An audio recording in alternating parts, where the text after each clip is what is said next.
For organizations that have a significant number of vendors, there is no process more important than vendor onboarding.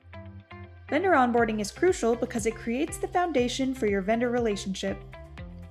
If you have a rocky or confusing vendor onboarding process, it may raise operational efficiency red flags with your vendors. However, if your process is well communicated, smooth, and straightforward, you are showing your vendors that you are organized, trustworthy, and a great partner. You are setting expectations from the beginning. The best vendor onboarding processes have a logical workflow. At ICG, all of our vendor onboarding solutions are entirely customizable to meet your organization's requirements and existing processes. No need to change your process for the solution. Each vendor onboarding process follows a workflow that looks a bit like this. First, one of two things will happen. Your team either proactively decides to onboard a vendor that you are in the process of bringing on, or you may get an invoice from a vendor that isn't already in your system. Either way, the first step may be to create a new vendor request or to invite the vendor directly.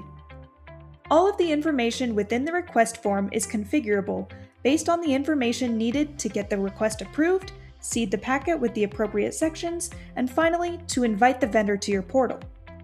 As with all ICG solutions, you have the option of incorporating conditionals that change the form as you answer questions as well.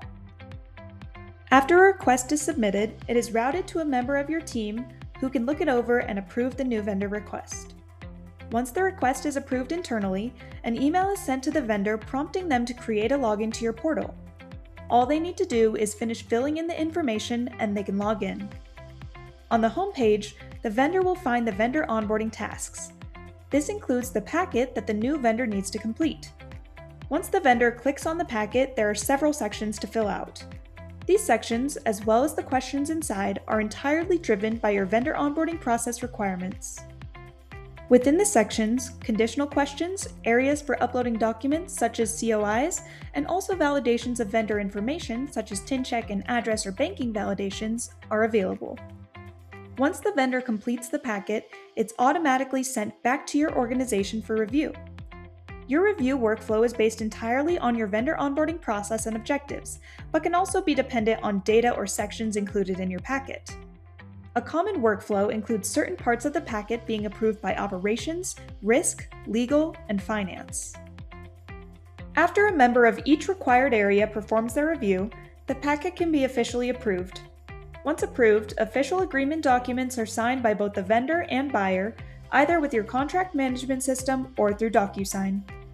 Upon completion, the vendor's information is uploaded to your ERP. Beyond the initial onboarding process, vendors can update their profile information based on your requirements.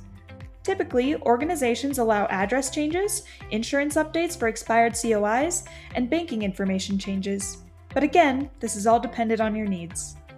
Once a change is submitted, it will go through its own workflow and approval before the update is made to the ERP.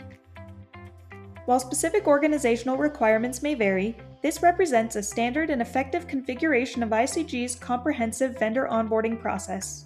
For more information on some of the customization options, please visit our other vendor onboarding videos.